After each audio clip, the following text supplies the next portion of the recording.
Hey, it's Griggy coming at you with my tier list for the 2026 NFL Draft. Tiers for this year, up at the top we got okay. This is probably the best case scenario, followed by win now. Basically just teams that aren't really looking for major holes to fill and didn't get a lot of draft picks. And then win now, kind of teams that were in a similar spot but just didn't maybe do the best picks. And then win more, teams that are kind of in the middle of a rebuild. And then I know I'm not an NFL GM, but it's maybe not what I would have done. And then what are you doing? So let's get started here with the Cardinals. Obviously, the Jeremiah Love pick is maybe not the best one, but they got the best player. They prevented him from going somewhere else. Then Chase Bisontis, I like that pick. But the rest of it, I don't know. Carson Beck is questionable, but actually, not to jerk my own Johnson, but going into the third round, especially with Ty Simpson off the board, because I do think the Rams really reached for Ty Simpson just because they thought the Cardinals or had some sort of inkling or some inside knowledge that the Cardinals were going to really try hard to get him. And instead they went with Carson Beck. I probably would have gone Drew Aller instead. I think he's got a little more upside potential. I don't know. Maybe not what I would have done on that one. Moving on to the Falcons. These are just kind of in alphabetical order from the city name. Avion Terrell was a good pick in there in the mid-second round. And then, the rest of it, I'm just not really sure. I kind of in between like Win More and this one. I do like Harold Perkins there in the 6th round. I think that's a good value, but I'll go here for now. Maybe give, go right there for now. The Ravens, I really like the Ravens here. This is definitely like a prime win now type of draft. They got a lot of picks compared to some of the win now teams. Didn't really have just a ton of quantity in general. But love the Iwane, however the fuck you say that pick. And then Zion Young was great value as well. You get a couple good receivers. Elijah Surratt, I think shouldn't have fallen, that far to the 4th round. I was a little bit bigger on him, as well as just a lot of these other Indiana guys that really dropped hard.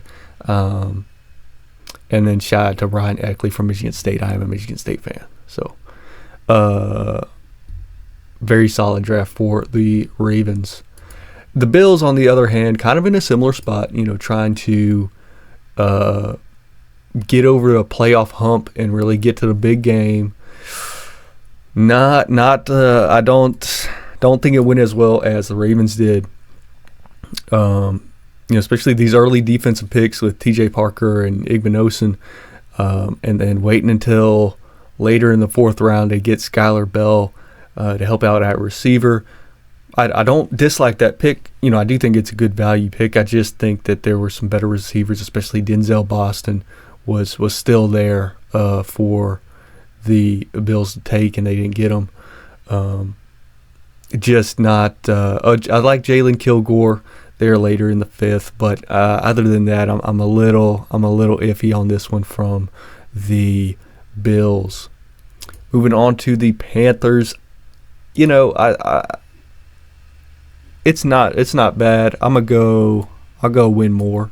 I think I like the Lee Hunter pick. I was higher on him. And some of the other Texas Tech guys, I feel like, I don't know if it's just the school name that a lot of the old heads don't, put a lot of weight behind that with like Indiana and Texas Tech. But they had a lot of superstars that really fell in the draft. And I think Lee Hunter is a solid D tackle. And then Monroe Freeling, I think a lot of people felt like, not that he wasn't a first-round tackle, but that he just wasn't maybe the right pick there for the Panthers. But I don't mind it at all. I wasn't super high on Chris Brazzell coming in, but he's a big body receiver, and they got him in the 3rd round. I mean, I think that's decent. And then some Sam Hecht up there on the line later. Not too bad from the Panthers. Moving on to the Bears. The Bears. Let's go.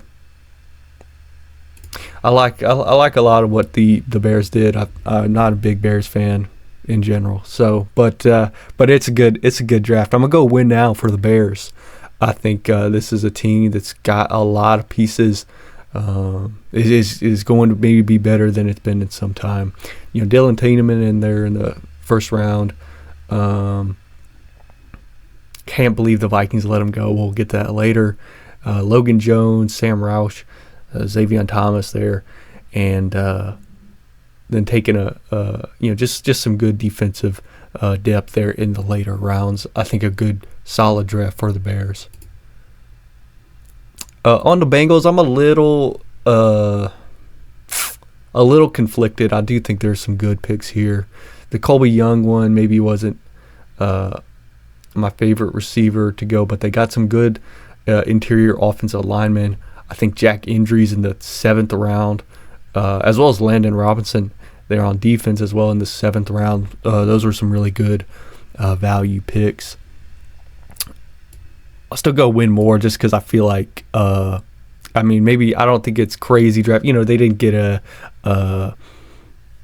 first round pick at all. Started in the second. So I think you could maybe argue that it kind of did the best with what they had. But I'll go win more for now with the Browns. Now moving on to, with the Bengals. Now moving on to the Browns is where we can get into best case scenario territory. I'm not going to rock the boat. You probably heard it by this point. Good all around draft, and a lot of this was just that the Browns got lucky. I think especially with Denzel Boston and EMW in the second round. Those players just shouldn't have fallen that far, and then that makes up for if the KC Concepcion pick ends up being a little bit of a reach, which I'm not super sure that it will be. But you still got Denzel Boston or Boston. I don't know what the fuck I just said. You got Denzel Boston there in the second round as well. They got Justin Jefferson, not to be confused with Justin Jefferson. A couple tight end pickups later with Joe Royer and Carson Ryan. And then Taylon Green, which I actually really love the Taylon Green pick for the Browns. Obviously, the Browns need more of a long-term franchise quarterback, and Taylon Green is certainly not that. He's not an NFL-level quarterback at all, but reminds me a lot of Taysom Hill, just kind of a guy who can do it all. They could put him at tight end or some sort of running back, receiver, just some sort of weird a way to throw a wrinkle in on offense. And so I love the versatility there. Picking him up in the 6th round, kind of low risk, high reward type of pick. Moving on to the Cowboys, I also really liked what the Cowboys did. Not a ton of picks, but obviously this is a team that's got the offense figured out for the most part. So they went all defense up until the 7th round, where I really like the Anthony Smith pick. He's a big body playmaker out of ECU. Really exciting to watch. He had a lot of big plays last year, and so he should be a good depth at on an offense that is solid. And of course Caleb Downs is the headliner there on this defense, and that's the type of player that the Cowboys need.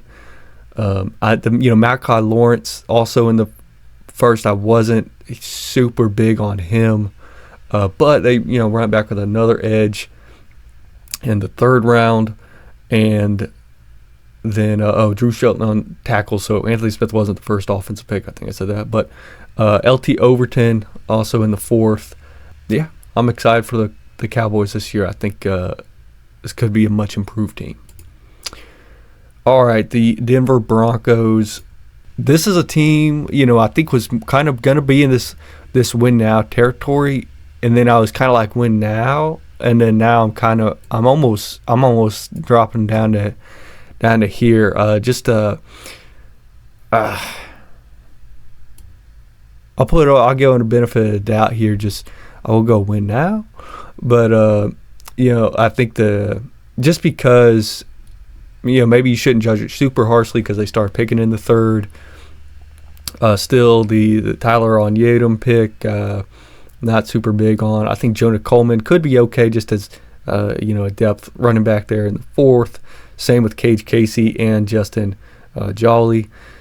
Dallin Bentley in the seventh, not too bad. And then shout out to Red Murdoch. I was really happy to see him get drafted. He's just a great player. Loved watching him at Buffalo. He's maybe not like some sort of freak athlete, which is why he wasn't a super big prospect, but just got a crazy work ethic and really hustles to get to the ball. So glad to see him at least get drafted there, Mr. Irrelevant. Let's go to the Lions now. I'm a little conflicted on this one, but the more I think about it, I feel like it could be a win now type of draft. Blake Miller's a solid pick. They get Derek Moore at the edge position in the second round, and then just kind of some defensive depth throughout, as well as Kendrick Law out of Kentucky on the offense. We'll see how it goes. Kind of in between these two tiers, but I'll go win now.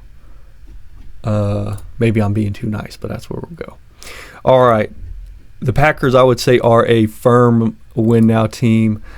I like what they did. And by the way, I'm just grading purely the draft picks. We're not talking about maybe the benefits that from trade here or UDFAs or anything like that. So, I like Brandon Cisse, Chris McClellan there, denied Dennis Sutton in the fourth round, kind of mid-fourth round pick. I thought was a great value there. A lot of these Penn State guys really dropped. I think just with the season that Penn State had last year, I think that caused a lot of their star players to just kind of tank in value. So I think Green Bay did a pretty good job with a limited amount of picks. On to the Texans. A little iffy here. I wasn't sure that Kalen Rutledge was the first round guy, but they do pick up another interior O lineman in the fourth round. They get some good defensive depth. Aiden Fisher in the seventh round, another one of those Indiana guys that again I think they just all slipped way too far down. So I think that's a good depth player, special teams player. Same with Lewis Bonds, Kamari Ramsey, Wade Woodaz. Marlon Klein wasn't, my favorite pick there in the second round, but the tight ends, is weird. I'll go win more on the Texans. I feel like the tight ends, we came into this draft, everyone was saying, there's only one good tight end. It's just not a good tight end class, and there ended up being like 20 tight ends go. So just really strange there. Wasn't expecting that at all. Moving on to the Colts, I'm a big fan of this draft, actually.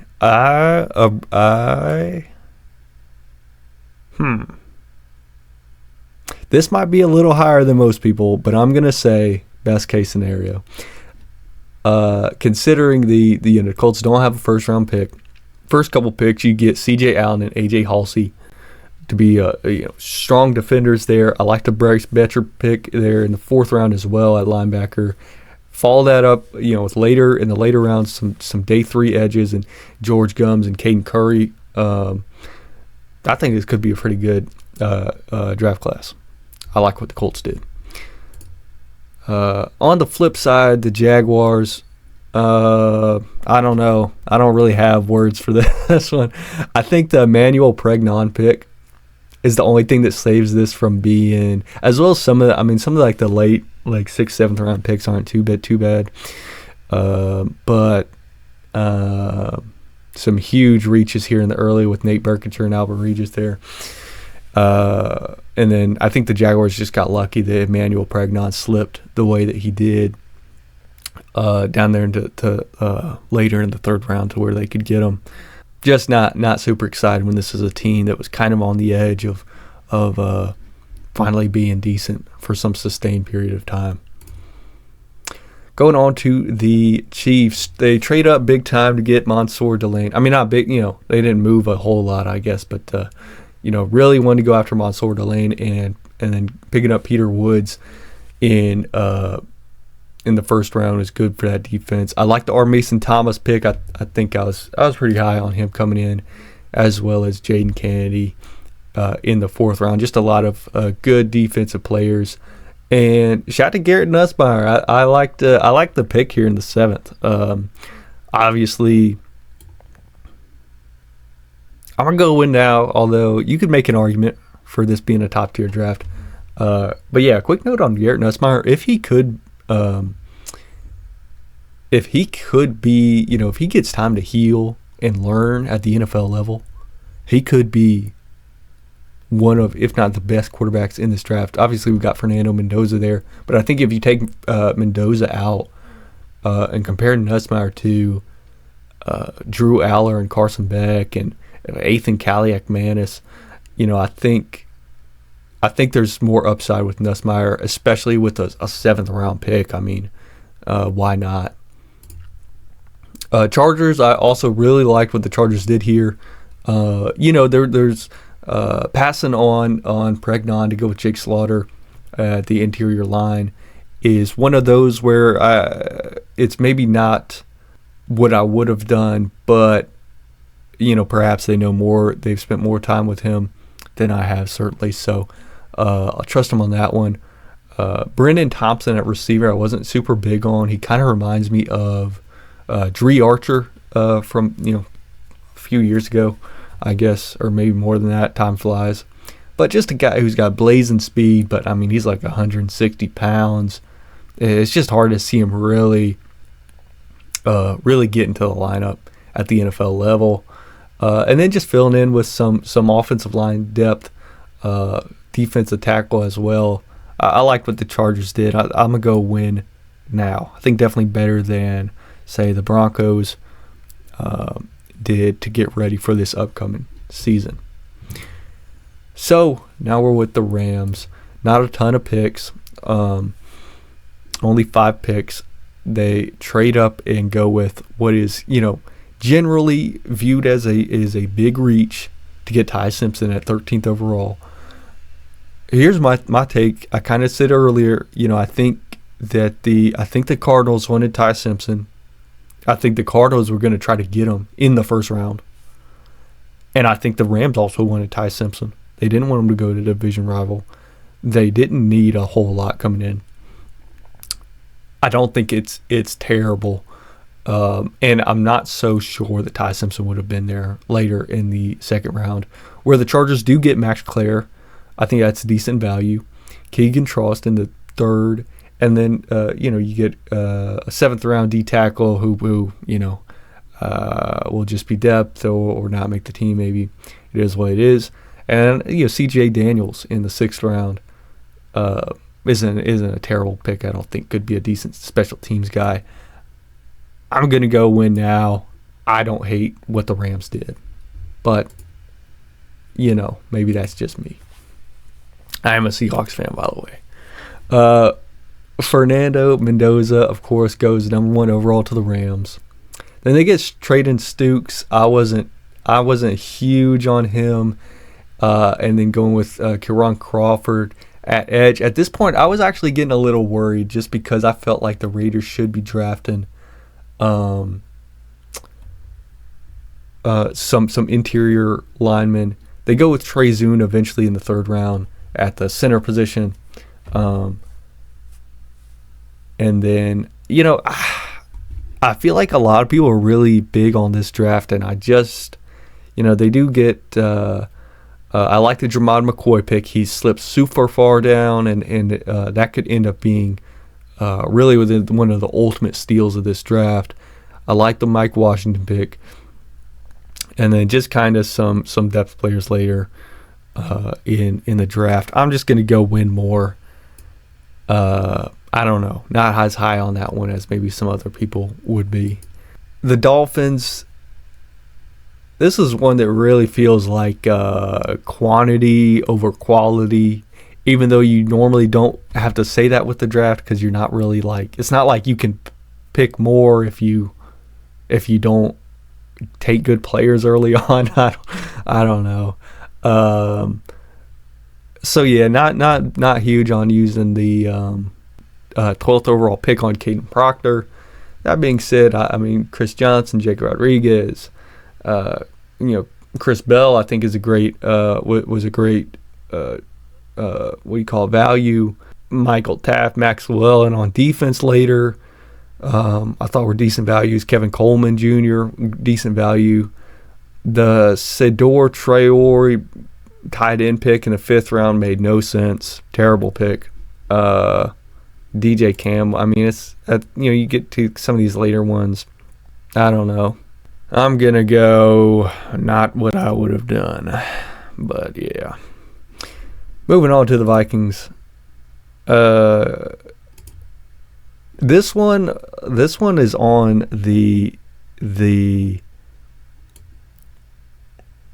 precipice here of being a what are you doing draft. But I'll give them the benefit of the doubt as as I'm kind of trying to do in this video here. The Caleb Banks pick is very strange to me. You had Peter Woods on the board. And then you also don't take a safety when you've got the pick between Tiedemann and McNeil Warren. And then in the 2nd round, they get lucky that EMW slides all the way down and they can take him again. So then it's like, okay, not bad. Instead, they go with Jake Golday, who isn't, terrible in and of himself. It's just that, why not fill that gap at safety? They wait until the 3rd round to get Jacoby Thomas out of Miami, who could be decent, but it's just, again, you had 2 great safeties that you pass on. I do think Damon Claiborne's a good pick there. Later, that's one that maybe saves it from being a terrible draft.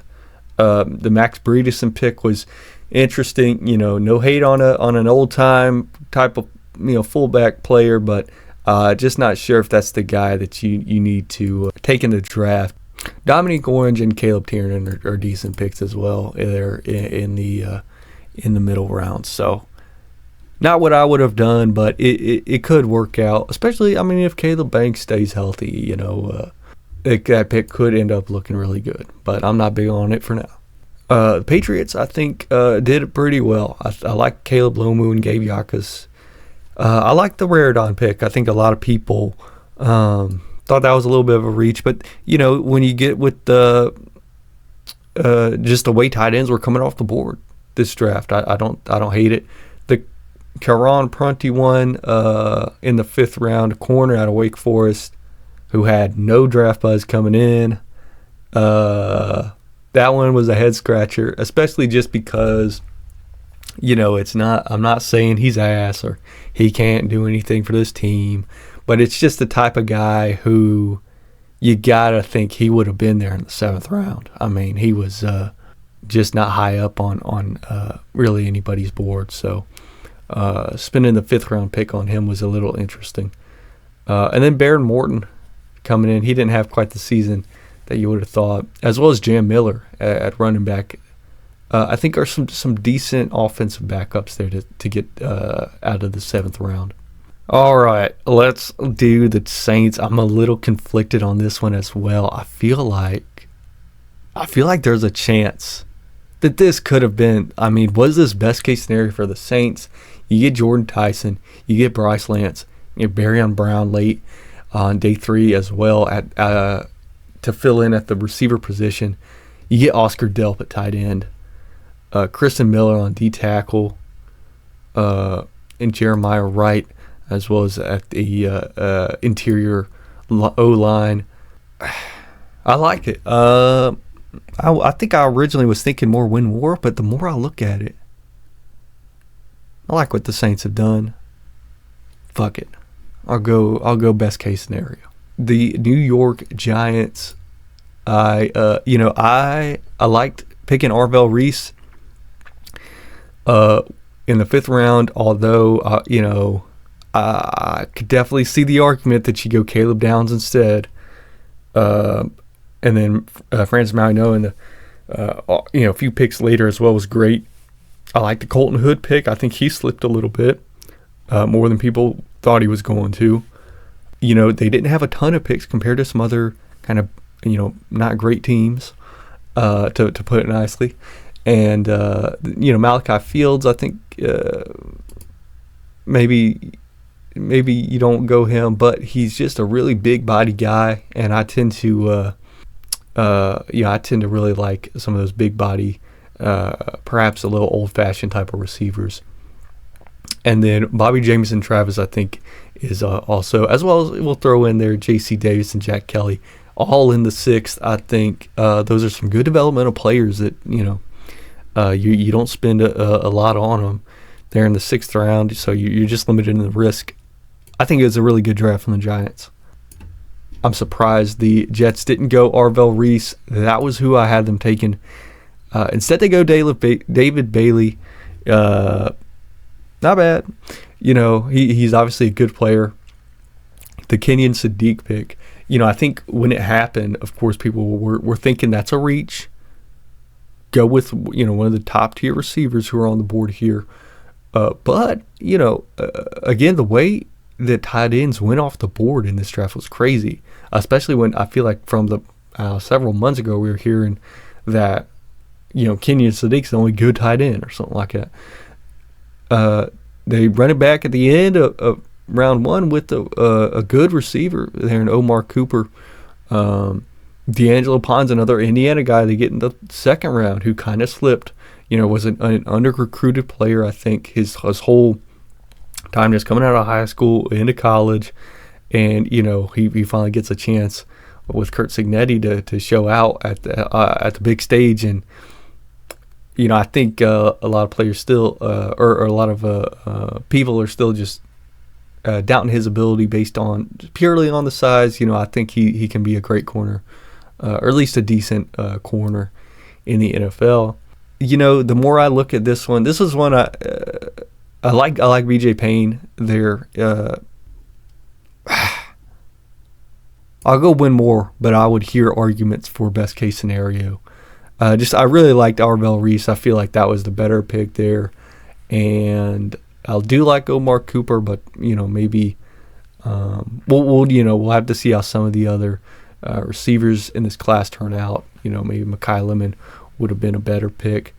One thing that, concerns me last year with the Jets and that I feel like is going to be a struggle and why maybe the Cade Klubnik pick will end up going nowhere is that there were definitely times where it seemed like Aaron Glenn didn't understand that the offense is supposed to score points to win the game. And so I'm a little skeptical of the offensive development that we'll see. So that's what's going to keep the Jets down for now. Going over to the Eagles, I love the Mekhi Lemon pick there with the 20 overall one. Eli Stowers, again with the tight ends, I think when it happened, we were still thinking, you go that high up for a tight end when tight ends aren't really in demand. It just ends up being tons of tight ends going. So, he's definitely got some good physicals and on paper, looks decent. Markel Bell as well at tackle, I like that. And then just some of these later picks, are a lot of depth picks, and it's fine. Win now type of draft, and I think the Eagles did a solid job. The Pittsburgh Steelers. I like the Jeremy Bernard pick. I think that's a solid pick up there in the 2nd round. The Drew Aller pick, I don't know if maybe that one was a little bit of a panic after Carson Beck went off the board, or if that's really what the Steelers wanted. He's definitely got some upside to him. I do like Dalen Everett, Jennings Dunker, Caden Weegett, Riley Nowakowski a little lower but it's in the 5th round there. There's some stuff here, but the 1st round pick with Max Iannichua, I don't think I say anything about that yet. Not my favorite there. I think the Steelers were going for a win more.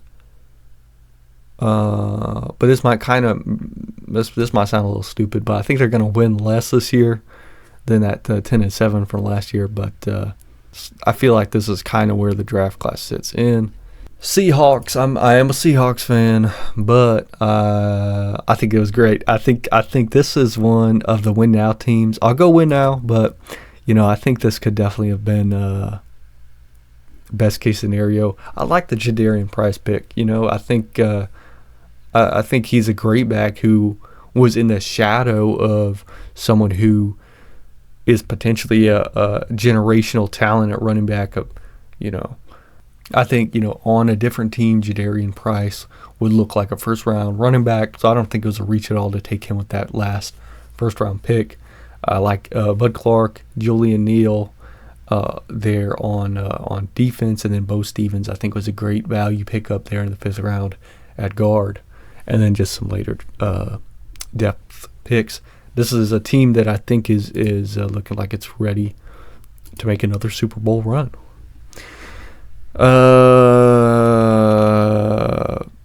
Yeah, I don't know what else to say. Other than maybe you could say,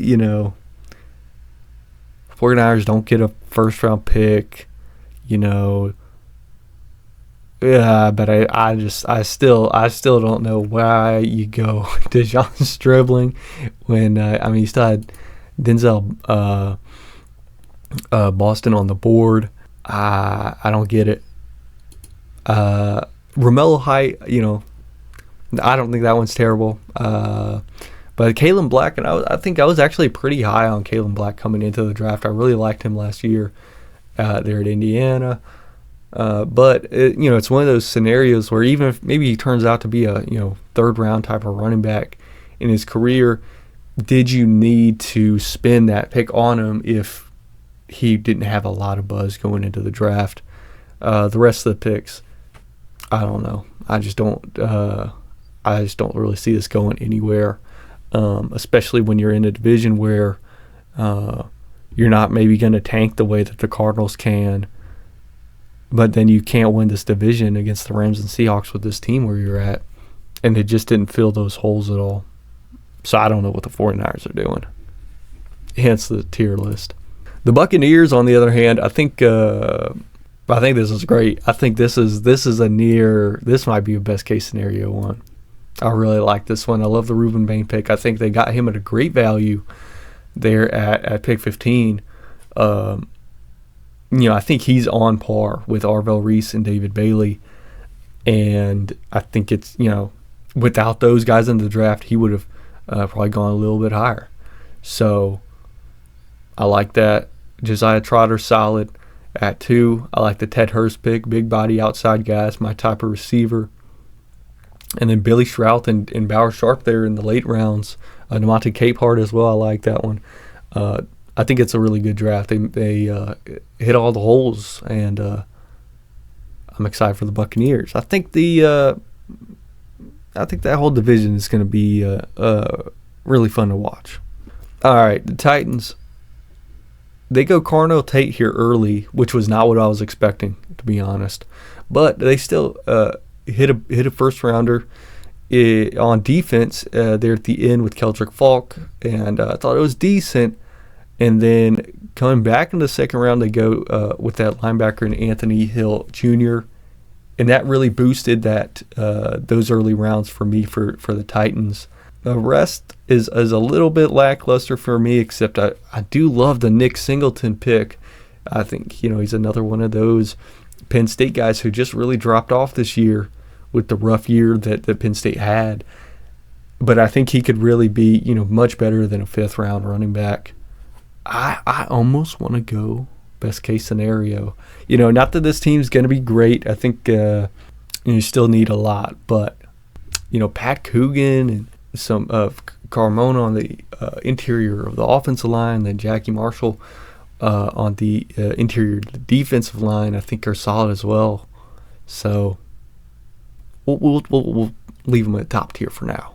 I feel like I'm being too nice though in this video, but we'll leave it like that. Finally, wrapping it up with the Commanders. I thought this was okay. I really like the Sonny Styles pick. I thought that he might go to the Titans there early. And the Antonio Williams pick is great as well. I think a great value there in the 3rd round. And then speaking of value, Katron Allen in the 6th round, I think is a great pick. Also in the 6th round, they get Matt Golban. Shout out Michigan State center there. Not sure if he'll play center for the Commanders here. Might be a little better form at guard. And not that he'll start right away, but he's I've maybe seen more when the other people have. It's a very talented player there. Ethan Kaliakmanis comes in at quarterback depth. Speaking of the Big Ten, I've seen some flashes where he's looked pretty good. Don't think he'll really start much in the NFL. So that's it. That is my 2026 NFL draft tier list. Maybe I was a little nice, you could say. I mean, we're definitely kind of top heavy here, but let me know what y'all think in the comments down below. And we'll be back with another one.